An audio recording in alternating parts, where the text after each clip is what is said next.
Okay, this compilation is already wild, like people replaying weight age myths nonstop.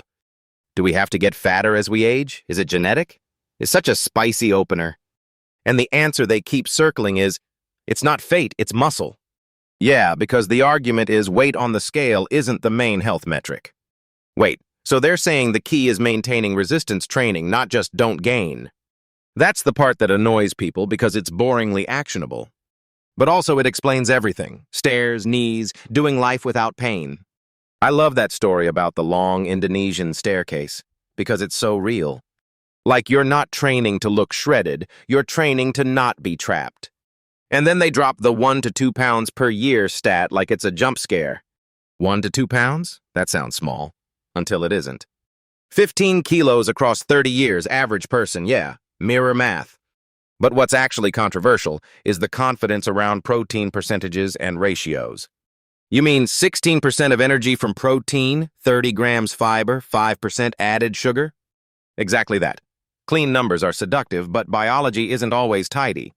Still, as a system, that trio is honestly hard to hate. Protein helps satiety and muscle maintenance. Fiber reduces hunger. Added sugar is just chaos. Added sugar is the only part where I'm like, yes, cut it, no debate. Even when people argue carbs are fine, sugar is still the easiest lever. Fiber as much as physically possible, though. Okay, that's a joke, right? Because if you go from 15 grams to 30 grams, your stomach is going to file a complaint. But gradually, yeah, doable, and it changes the whole eating rhythm. I'm also curious how they talk about protein and kidneys like it's a simple constraint. They said too much protein without lifting can stress kidneys by nitrogen disposal. Which might be true in certain contexts, but 16% sweet spot feels universal. Still, the core is right. If you eat protein but don't train, your body won't benefit. Okay, now the fasting section. This is where the compilation gets extra. They list protocols like menu items, 12, 16 hours, then 17, 72, then 24-hour gut reset. Wait, belly fat focus at 36 hours? That sounds like a marketing term. No, they claim 36 hours drops blood sugar, triggers ketones, lowers inflammation, and fat, especially belly, moves. I get fasting causes metabolic shifts, but belly fat unstick is kind of magical thinking. It is magical, but I've also seen people lose inches after consistent fasting windows. Like even if mechanism is messy, the behavior change is real. Less eating, fewer cravings. And they bring dopamine reset, which is bold. 48 hours without food and dopamine system reboot, new receptor sites appeared. That's the part where I'm like, okay, can we translate this from neuroscience to my kitchen? But then the host ties it to sugar cycles, and that part hits home. He describes eating sugar once or twice a day, then craving repeats like clockwork. And then during keto, he smelled chocolate and felt nothing, zero cravings. That's anecdotal, but anecdotes become patterns when you live them. He says 3 to 4 days off sugar and craving vanishes. Pretty confident number. Honestly, that matches the withdrawal phase vibe people report. The deeper claim is dopamine is more, not enough, so the brain keeps chasing. I like that framing because it's not just willpower, it's reward engineering. Then they pivot to autophagy, 17 to 72 hours, and say it balances hormones and prevents illness. Autophagy is real, but prevents illness feels like a leap without context. Agreed, but I do appreciate the reminder that fasting isn't just for weight loss. Now, gut reset at 24 hours, stem cells rebooting intestinal repair, MIT study energy. And he tells the clinic story. Birth control users, antibiotics, horrible food, then do 24-hour fast. They claim improvements like serotonin and fewer bowel movement issues. That's a lot to swallow, but gut microbiome is one of the least intuitive systems. Like even if the exact mechanism is debated, gut can definitely bounce back with better habits. He wraps fasting with immune reset fast, referencing Dr. Longo and chemotherapy patients. 3 days of fasting leading to white blood cell reboot, older cells down, new ones up. That part I find more credible because it's framed around specific clinical settings. Still, the takeaway for normal people needs safety framing, not just do water fast. Yeah, because fasting protocols aren't one-size-fits-all. History matters. Then the compilation hits sleep with Matthew Walker, and it's like, okay, you can't out-diet bad sleep. He breaks it into leptin and ghrelin, less full, more hungry, double jeopardy. And sleep-deprived people craving carbs and sugary stuff, plus salty, sodium-linked blood pressure. The MRI part is savage. Hedonic reward centers lighting up, impulse control offline. So it's not only you feel tired, it's your brain picks pizza over salad. He also goes into endocannabinoids rising over 20% when sleep-deprived. Munchies, basically. And then my favorite nightmare stat. Dieting while undersleeping loses lean muscle mass more than fat. That's the betrayal. Your effort gets sabotaged by sleep debt. Okay, so what do they say to fix it immediately? Sleep hygiene checklist time. Regular sleep times, darkness the last hour, and a cooler bedroom like cave mode. Darkness is such an underrated hack, though it's not really a hack. And no alcohol as a sleep aid because it fragments REM and wakes you up secretly. I love the don't lie in bed awake too long rule too, 30-minute rule. Now, brain health segment got weird with supplements and blood flow claims. Sugar as gateway drug to diabetes and inflammation leading to depression and dementia. Strong language. I'm not rejecting it entirely, but the certainty is intense. Caffeine constricts blood flow, so avoid it. Exercise and foods like beets increase blood flow. He even mentions gums and omega-3 deficiencies like the brain is a whole-body project. And then the superhuman protocol with magnetism, oxygen therapy, red light beds, money mode. But he says free version, bare feet on soil, grounding earthing. I can get behind that as low-risk behavior, even if mechanism debates happen later. Overall, the compilation's theme is consistent. Health is systems, not hacks. Muscle, protein, fiber, sugar, fasting for cravings and metabolism, and sleep for control. And the most replayed moments are basically people begging for repeatable rules. All right, we'll wrap this segment here. My brain is buzzing like I skipped sleep on purpose. Next time on episode 2, we're going deeper into what actually sticks long-term. I love that compilation vibe because it screams repeatable systems, not miracles. And the first myth was basically, relax, it's genetic, like your body signed a contract. But then they dropped the numbers, 1 to 2 pounds a year, so it's not destiny, it's drift. Yeah, drift is the perfect word because people blame genes and do nothing. The wild part is they went from weight to function, stairs, knees, being active later. That story hit me because it's not aesthetics, it's access. Can you do the thing, not can you look good? And the counterpunch was muscle mass, not scale weight. They said healthy aging tracks muscle independent of fat, like that's the real KPI. Resistance training keeps showing up like the boring hero that actually works. People act like lifting is vanity, but it's literally mobility insurance. Also, the way they said not lifting and then clarified, chair gets up, wall sits, that was sneaky smart. Like the goal is muscle stimulus, not gym cosplay forever. Okay, but then they do the January stuff. Lose half a stone, stay sane. And they give those 3 dials, protein at 16%, fiber around 30 g, added sugar under 5%. I actually like the framing. Energy percent protein, not eat chicken because bro science. 16% sounds oddly specific, but it's better than just eat less. Fiber at 30, love it because most people don't even get close. And added sugars under 5%, that's basically stop letting dessert drive the car. But I'm pausing on the protein sweet spot part. Stressing kidneys if too high and not lifting. I get the caution, but I still worry people will undereat protein out of fear. Still, as a baseline, these numbers are clean enough to build a week around. Then the compilation goes full fasting nerd mode, 12 to 16 hours, 17 to 72, 24, 36, 48. I'm not going to pretend I love the marketing names. Autophagy, gut reset, dopamine reset. But the underlying idea is consistent. Fast to shift biology and break cravings loops. The 12 to 16 hour intimate fasting, as they joked, makes sense for weight and brain fog. Then autophagy 17 to 72 hours, cool concept, but most people can't or shouldn't freestyle that. Exactly, fasting is a tool, not a personality trait.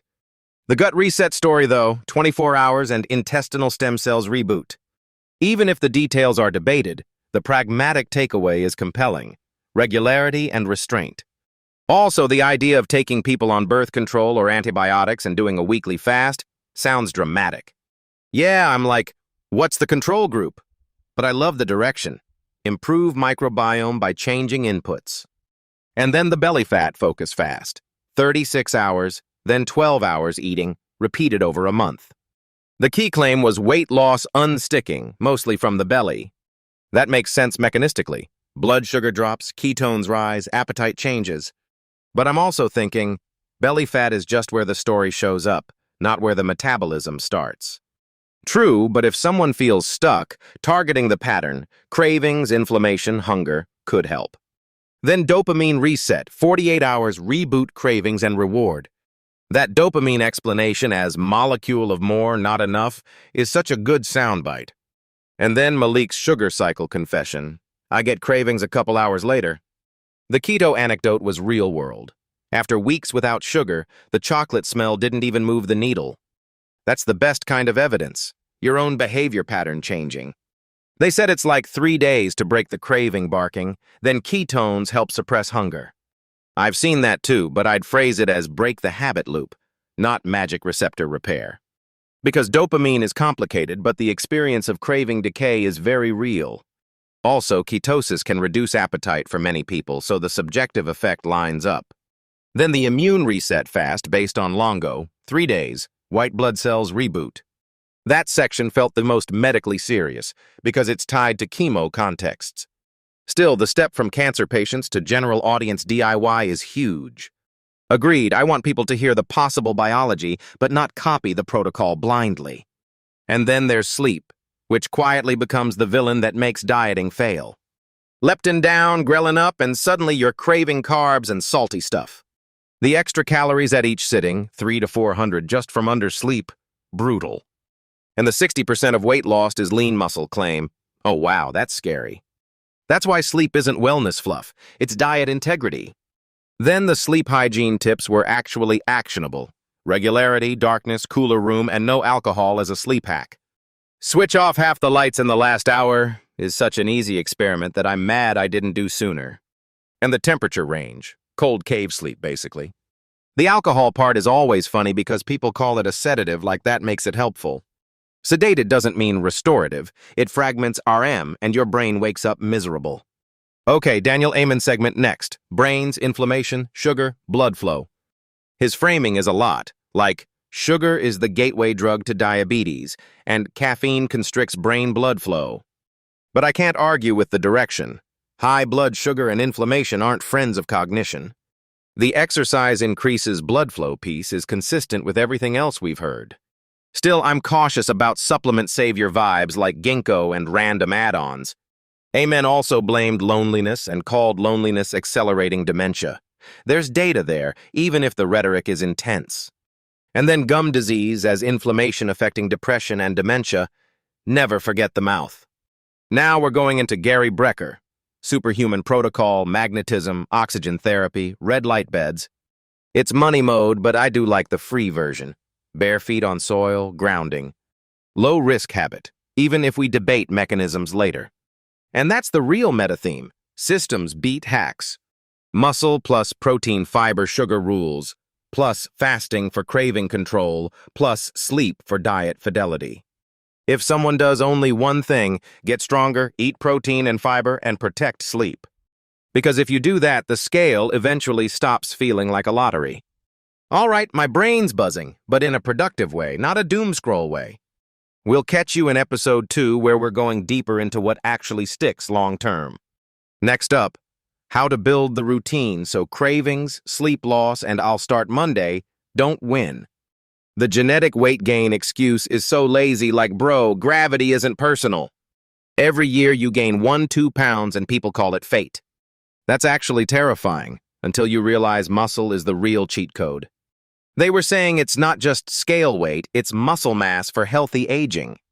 That part hit me because strength is usable energy, not vanity energy. I don't care about genes in 2045, I care about stairs in 2045.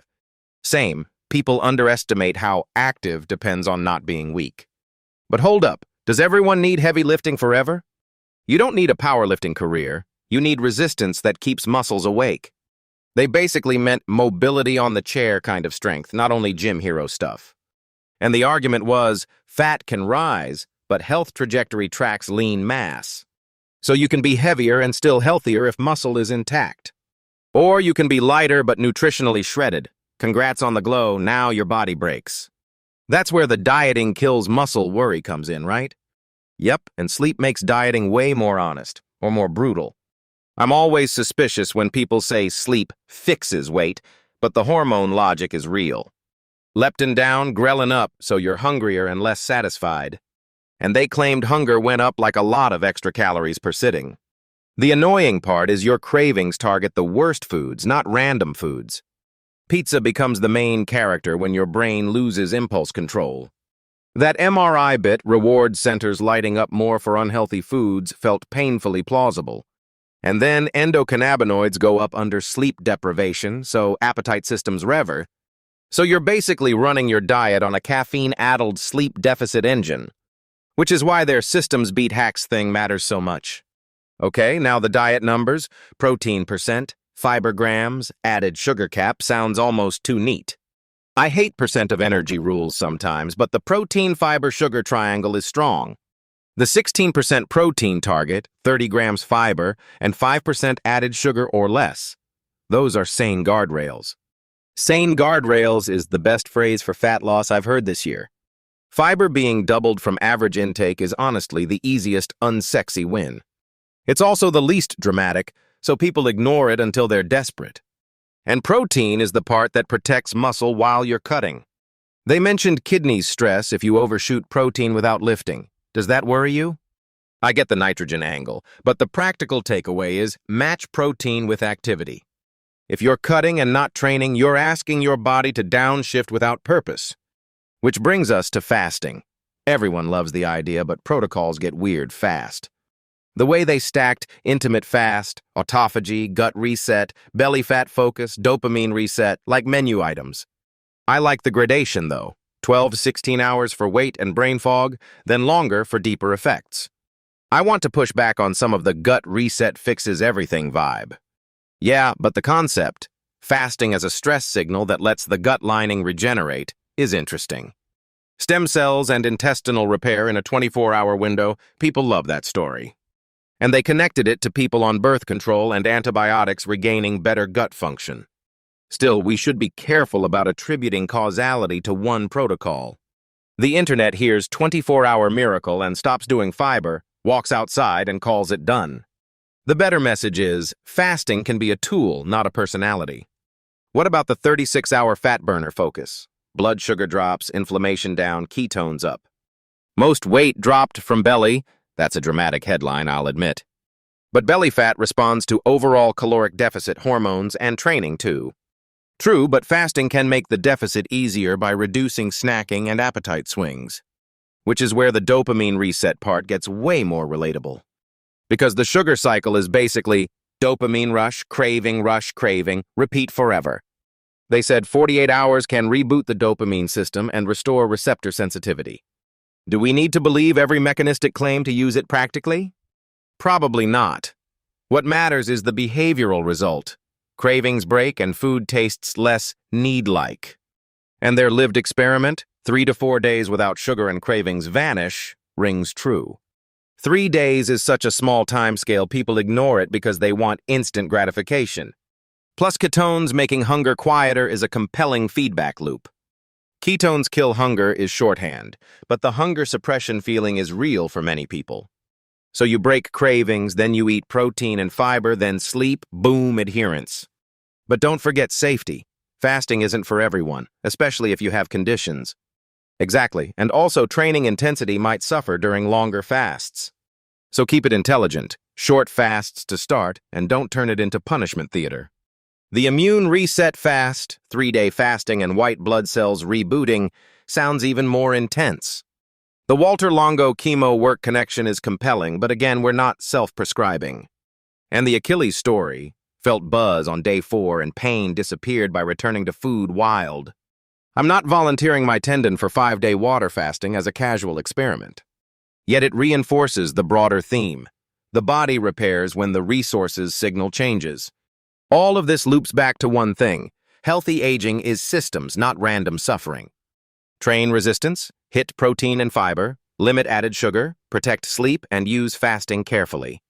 If someone does only one thing, get stronger, and eat like a grown-up, everything else becomes easier. All right, let's wrap it here. Go earn your strength and your cravings will eventually stop negotiating. Episode 2 next. How to build the exact routine so sleep loss and I'll start Monday don't win. The "it's genetic weight gain" thing, people really buy that, huh? It's like genetics for comfort eating is the only gene they acknowledge. Exactly, like your DNA woke up and chose extra belly every year. But the podcast angle was cleaner. Muscle mass is the aging superpower.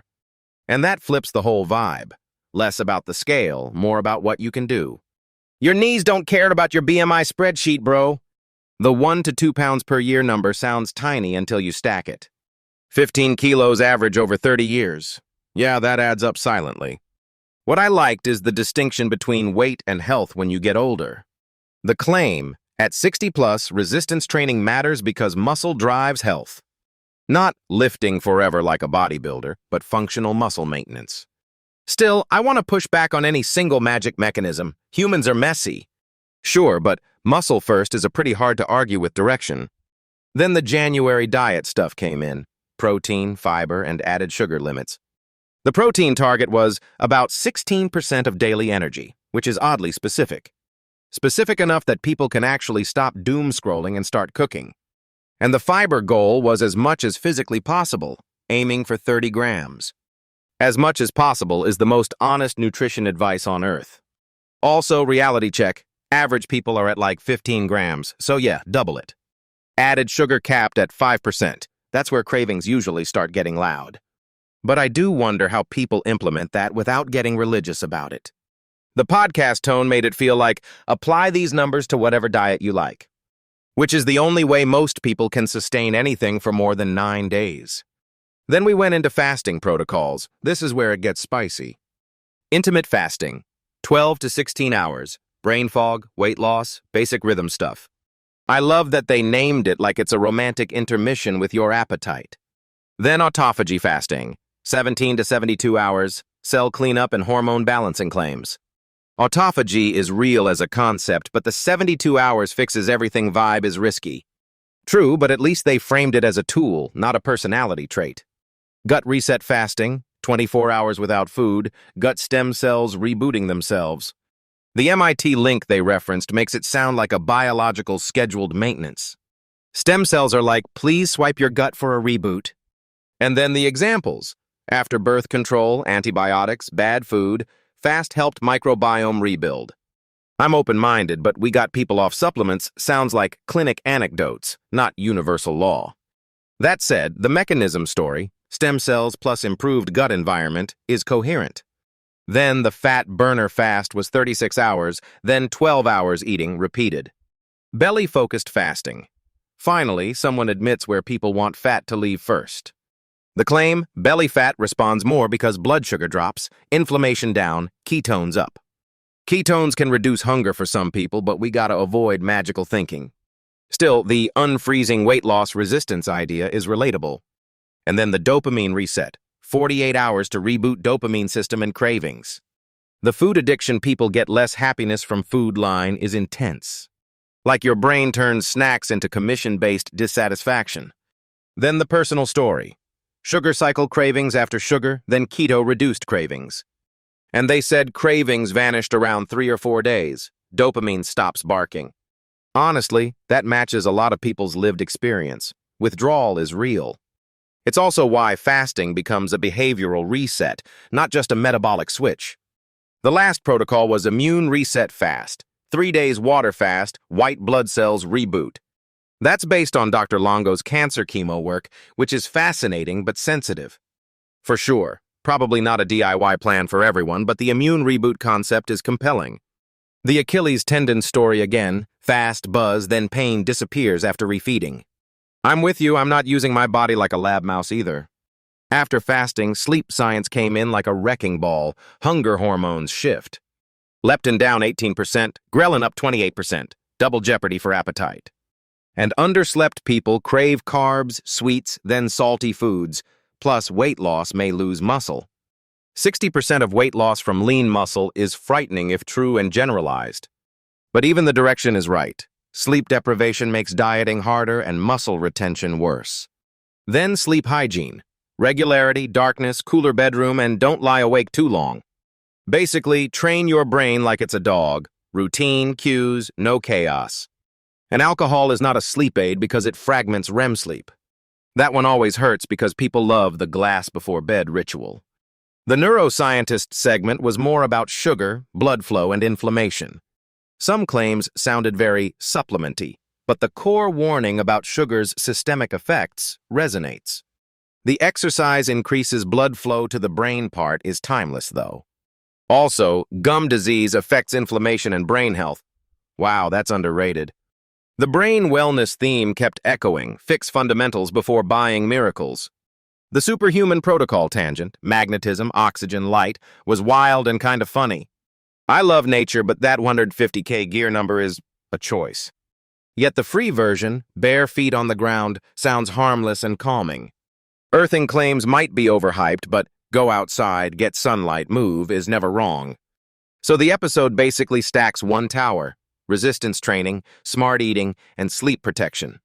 Then fasting appears as a lever. Use it carefully to change hunger, gut, cravings, and recovery. And the final boss is consistency, not willpower cosplay. The genetic weight gain myth is such an easy trap, man. But the muscle mass is the real health signal point was the mic drop. Like, yeah, you can be heavier and healthy sometimes, but skinny sick is worse. The way they framed it, stairs, knees, mobility, finally makes weight real. I need to do a 200-meter staircase is such a cinematic motivation. Honestly, that's better than bikini goals because it has receipts. It's not about looking good. It's about staying capable when you're older. But then everyone goes, cool, so I'll just do a bunch of random workouts. The resistance training emphasis actually makes sense. Keep the machinery. Not lifting weights like a bro for ego, lifting so you can function later. And the tone was basically, don't write off resistance training just because you're 60. Don't write me off was dangerously motivational. Okay, but January mode is brutal. Everybody wants fast fat loss. And that's where they went for boring numbers instead of magic hacks. Protein at 16% of energy, fiber around 30 grams, and added sugar under 5%. 3 sliders, no app, no ritual, just food physics. But are those exact percentages science, holy grail, or just a solid target? I think it's the direction that matters. Enough protein, enough fiber, less added sugar. Because if your diet is basically low-effort pastries, fiber isn't showing up to that party. And they kept calling out added sugars specifically, not fruit sugar with fiber. I love how they basically bullied people into reading labels. Then fasting slides in like, hold on, you can also change appetite and cravings. The lineup is spicy: 12 to 16-hour intermittent fasting, then 17 to 72 hours autophagy. And then gut reset fast like your intestines have a reboot button. They referenced intestinal stem cells after 24 hours. Interesting mechanism, but I'm cautious. Because miracle gut stories are always half science, half clinic mythology. Still, the practical claim, use short fasting windows to improve eating behavior, feels real. And that fat burner fast was the most tactical: 36 hours, then eating for 12. The argument was blood sugar drops, inflammation comes down, ketones go up, appetite reshuffles. Unstick weight loss resistance is the phrase I want on a t-shirt. But I need people to hear the fine print. Fasting isn't a personality trait. Exactly. Use fasting like a tool to break cycles, not like a scoreboard. And then dopamine reset at 48 hours. That's the part that hits home for sugar cravings. Dopamine is the molecule of more, not enough. That line should be tattooed. The sugar cycle story was basically first sweet hits, then brain demands a sequel. And they claim after 3-4 days without a big sugar hit, cravings calm down. That matches real-world experience a lot of people report: withdrawal, then quiet. Ketones as hunger killers, and also mental clarity. Yeah, I buy the vibe. But I also want people to not confuse clear head with do extreme fasting forever. Then immune reset fast at 3 days, Longo's fasting with chemo patients. Okay, that's more serious. It's wild to hear about immune reboot and white blood cells turning over. But again, different populations, different medical context, don't self-prescribe hero mode. What I liked is they kept circling back to repair and recovery, not just weight. And sleep. Sleep came in like the boring king, the one that actually rules hormones. Leptin down, ghrelin up, cravings for carbs and sweets, sleep deprivation as appetite sabotage. Also, the MRI reward center's lighting up image is haunting. The endocannabinoid increase explanation was a clever link to the munchies. And the punchline, undersleeping during dieting can make you lose lean muscle instead of fat. That is terrifying. That one sentence can stop months of bad dieting. Then they gave actionable sleep hygiene, regular schedule, darkness, cool temperature, 30-minute rule. Don't lie in bed awake doing nothing is the most underrated advice. And alcohol isn't a sleep aid because it fragments REM and quality sleep. Not exactly breaking news, but it's always good to hear it from a sleep nerd. Then the superhuman protocol tangent, magnetism, oxygen, light, okay, that's where I side-eye. But the free version idea, bare feet on earth, sunlight, move, nah, that's just common sense wrapped. Even if the 150K mat is questionable, going outside is still winning. So the through line stays consistent. Resistance training, smart eating, and protecting sleep. Fasting becomes the lever to reset hunger, gut signals, cravings, and maybe recovery. Carefully. And consistency, not willpower cosplay, every time. All right, we're gonna wrap this one up. Go eat like an adult, sleep like you mean it. Tomorrow, your body will either be training with you or training against you. Episode 2 is coming with more of the best moments, especially the brain and metabolic myths.